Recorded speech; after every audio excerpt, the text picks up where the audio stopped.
제 아들의 이제 정신적인 문제인데요. 중학교 3학년 한 중간쯤 돼가지고 갑자기 그 아버지 저 병원에 좀 보내주세요. 어디라는 무슨 병원이라는 정신병원. 뭐 왜? 그러니까 정신병원 이제 같이 이렇게 가서 이제 상담을 하는데 그 의사 선생님께서 굉장하게 심각하다. 이거 보통 문제가 아니다. 이렇게 해서 그때부터 이제 계속 병원에 다니면서 작년에 이제 고등학교 1학년인데 4월 달까지 다니다가 휴학을 하고 다시 이제 복학을 해서 지금 다니는데 굉장히 어려워하고 있습니다. 힘들어하고 있습니다. 그게 뭐냐 하면 우리 애들이 굉장히 그 의식을 굉장히 많이 합니다.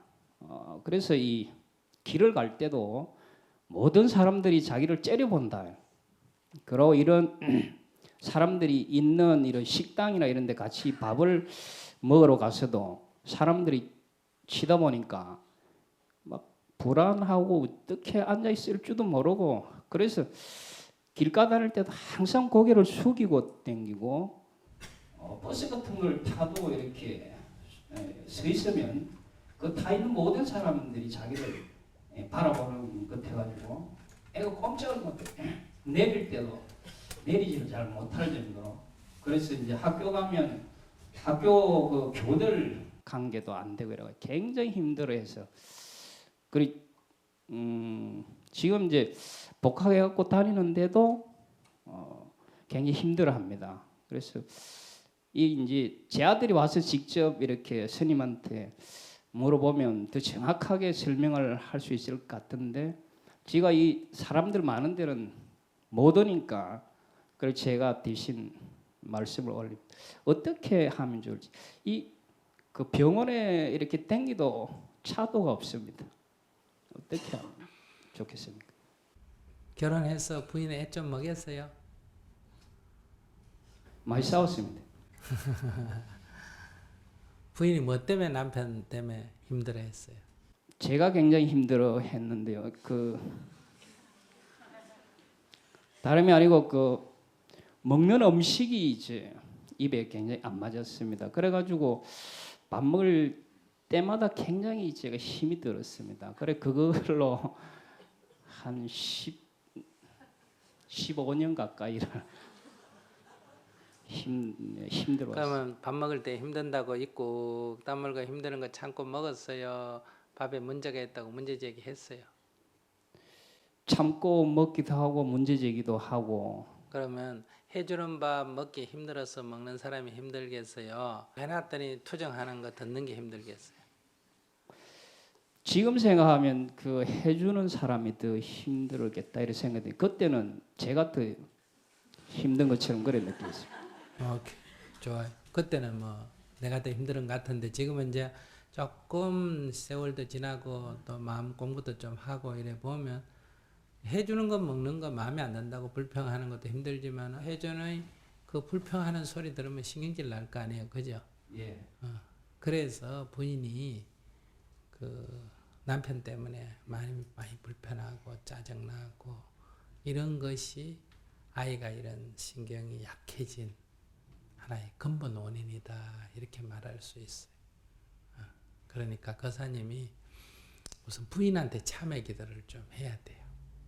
여보, 그때 내가 당신 정성 들여서 열심히 음식을 해줬는데 당신 정성은 모르고 내가 성질내고 짜증내고 해서 당신 마음 불편하게 해서 미안했어. 이렇게 매일 벌칙으로 108배 절을 하면서 부인한테 진짜 눈물이 나도록 참여를 해야 됩니다.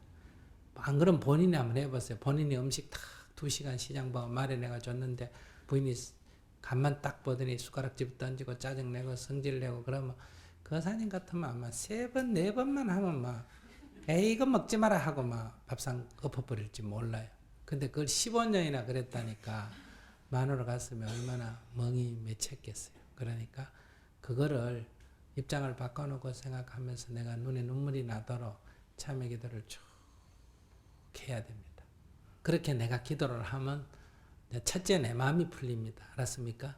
내 마음이 풀리고 두 번째 그러면 이제 부인하고 대화가 좀 됩니다.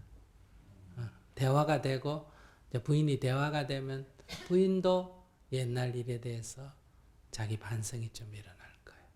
그러니까 이제 그거는 이제 나중에 내가 100일 기도한 뒤에 질문하신 분이 태도가 변하면 부인이 조금 궁금할까요? 안 궁금할까요? 궁금하겠죠? 예. 그러면 이제 당신 어때서 그래 됐나 하면 아이고 저래 스님한테 얘기했더니 내가 당신 고생 많이 시켰다고 마음고생 많이 시켰다고 나보고 참여하더라. 처음에는 내가 왜 참여하는 내가 고생했는데 이 생각했는데 스님 말이 일리가 있는 것 같아서 내가 자꾸 절을 하고 참여를 해보니까 야 결혼해가 진짜 내가 당신 마음고생 많이 시켰다 이래서 내가 미안하다 이렇게 얘기하면 이제 부인도 아이고 속으로는 그래 그 주인 누군지 그 괜찮은 주인이다 이런 생각이 드는 거예요. 그래서 이제 언제 한번 같이 가자 해가 와서 부인도 한번 물으면 부인이 이제 자식 때문에 또 물으면 내가 이제 부인이 어떻게 기도해라 이렇게 일러줘요. 그러니까 자식이 이럴 때는 엄마 아버지가 기도를 해야 되는데 아버지가 기도하면 한 30% 공덕이 있고 엄마가 기도하면 한 70% 공덕이 있어요. 근데 지금은 엄마 보고 하라는 거는 맞지가 않아요. 아버지가 해야지. 질문을 하셨으니까. 무슨 말인지 아시겠어요? 예. 내가 30% 먼저 하고 한 달 지난 100일 지난 뒤에 부인도 또 기도를 하고 이게 이제 근본 처방입니다.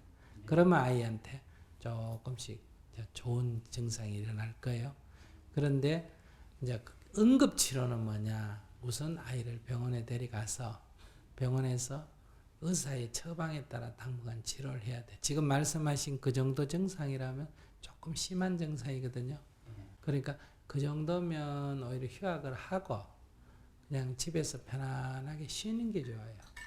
한 달, 1년이든 2년이든 3년이든 그냥 편안하게 노는 게 좋아요. 그래서 본인이 아빠는 학교 갈래 하면 학교 보내주고 아빠는 학교 다니기 힘들어 하면 그래 쉬어라 하고 또 쉬고 아빠는 학교 갈래 하면 그렇게 하고 한 달 다니다 또 쉴래 하면 쉬어주고 이렇게 절대로 아이 건강을 우선적으로 생각하지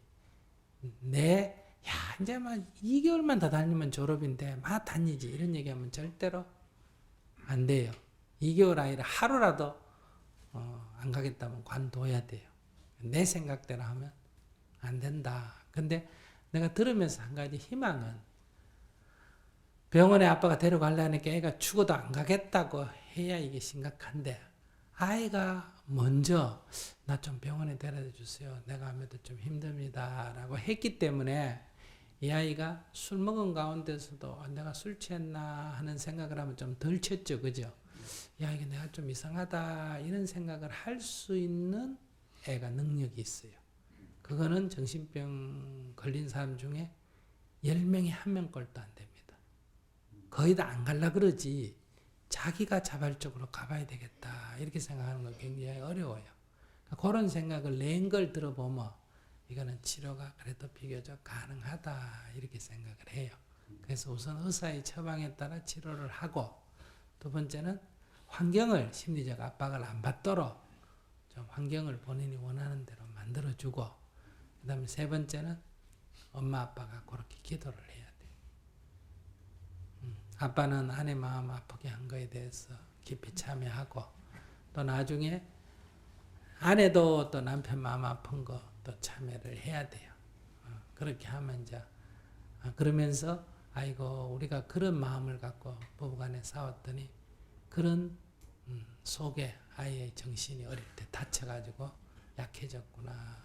아이고 미안하다. 아이 보면서 아이고 미안하다. 내가 잘 살아야 되는데 결혼해가 잘 못 살아가 네가 어려움을 겪구나. 이렇게 안쓰러워하는 마음으로 보살펴야 치유가 됩니다. 이건 야단친다고 되는 거 아니에요. 본인이 어떻게 할 수가 없어요. 게으르다든지 뭐 나쁜 짓 한다든지 하면 이건 야단치거나 교화가 되는데 이 신경이 약해버린 거는 그건 해결이 되는 게 아니에요.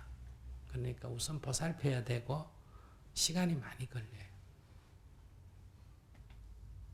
본인이 질문 안 하면 보통 뭐라 그래요? 남의 인생에 간섭하지 마세요. 이렇게 내가 끊어버리거든요. 근데 이거는 본인이 와서 질문해도 어때요? 본인 보고 말 안 하고 아빠나 엄마 보고 기도를 시킬 일이니까 이거는 아빠가 질문을 잘 하셨어요. 우리 애가 해도 아빠 따라왔냐 물어보고 엄마 따라왔냐 물어보고 왔으면 엄마나 아빠한테 기도시킬 일이. 예. 예, 감사합니다.